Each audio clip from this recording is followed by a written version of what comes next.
Satyabama Institute of Science and Technology, Chennai and Sriperumbudur.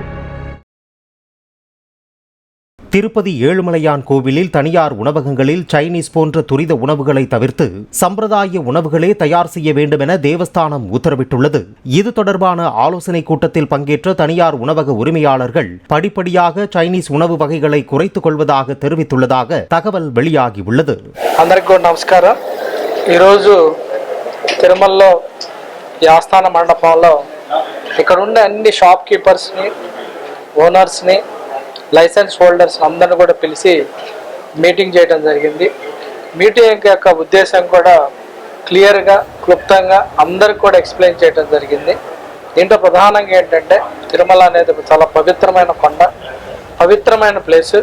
ఈ పవిత్రమైన ప్లేస్లో అందరం కూడా చాలా వరకు సాంప్రదాయంగా ఉండాలి. సాంప్రదాయ వంటకాలు, సాంప్రదాయాలు పాటిస్తూ భక్తులను కూడా సంతృప్తి పరచాలని ఒక డెసిషన్ తీసుకోవడం జరిగింది. వాళ్ళందరికీ కూడా ఇప్పుడున్న చైనీస్ ఫుడ్ కానీ, ఫాస్ట్ ఫుడ్ కానీ పూర్తి స్థాయిలో వాలంటరీగా వాళ్ళే స్టాప్ చేస్తామన్నారు.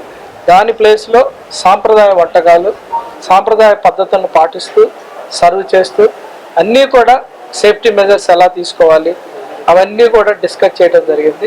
వాళ్ళందరూ కూడా చాలా కోఆపరేట్ చేశారు. కొంత టైం అడిగారు. ఈ కొంత టైంలో అన్నీ కూడా ఇంప్లిమెంట్ చేసి ఖచ్చితంగా తిరుమల వచ్చే వాళ్ళు సాంప్రదాయ దుస్తులే ధరించి వస్తుంటారు.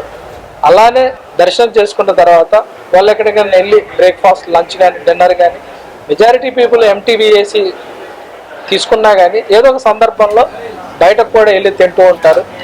అక్కడ కూడా వాళ్ళకి సాంప్రదాయ వంటకాలు వచ్చే విధంగా డిస్కస్ చేయడం జరిగింది. అది త్వరలో అవి కూడా ఇంప్లిమెంట్ అవుతాయని ఆశిస్తున్నాను. Satyabama Institute of Science and Technology, Chennai and Sriperumbudur.